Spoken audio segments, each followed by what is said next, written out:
Казахстан увеличил добычу и переработку нефти. Производство черного золота в стране за 4 месяца этого года составило больше 1 миллиона 700 тысяч баррелей в сутки. Об этом сообщило Министерство энергетики. Перевыполнение связано с добычей нефти на крупных месторождениях Казахстана. Но при этом ведомство обещает выполнить и обязательства перед ОПЕК по итогам полугодия. Растет в республике и число отечественных компаний, производящих оборудование для нефтяных предприятий. Многие получают поддержку от государства. Среди них завод по производству оборудования для нефтепромысла из Атырау. Благодаря займу от Банка развития Казахстана здесь в 2,5 раза увеличили мощности и теперь планируют выпускать до 20 тысяч тонн продукции в год. Свое оборудование организация поставляет на Тенгиз и Карачаганак. ТШО или КПО или НСС. Они сейчас покупают уже у нас этот товар.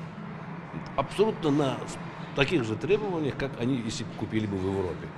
Только мы только не пересекаем государственную границу. Все остальное мы в полном соответствии продаем продукцию такому заказчику. У них двойных стандартов нет.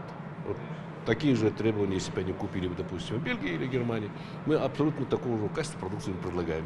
С начала года Банком развития Казахстана принято решение о финансировании 5 инновационных проектов на сумму свыше 370 миллиардов тенге. К слову, кредиты банкиры выдают и на создание новых предприятий горно-металлургического комплекса электроэнергетики.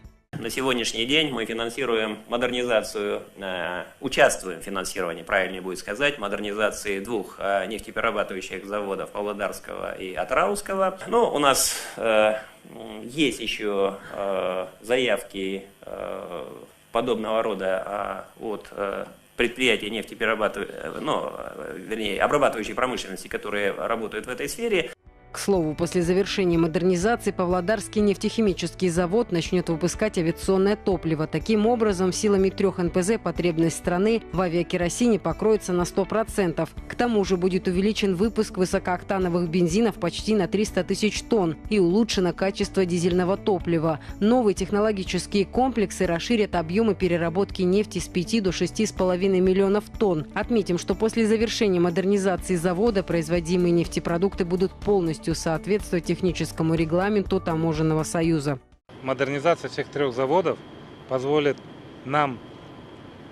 даст возможность обеспечивать за счет собственных ресурсов 100% по автомобильным бензинам, 100% по дизельному топливу и 100% по авиационному топливу.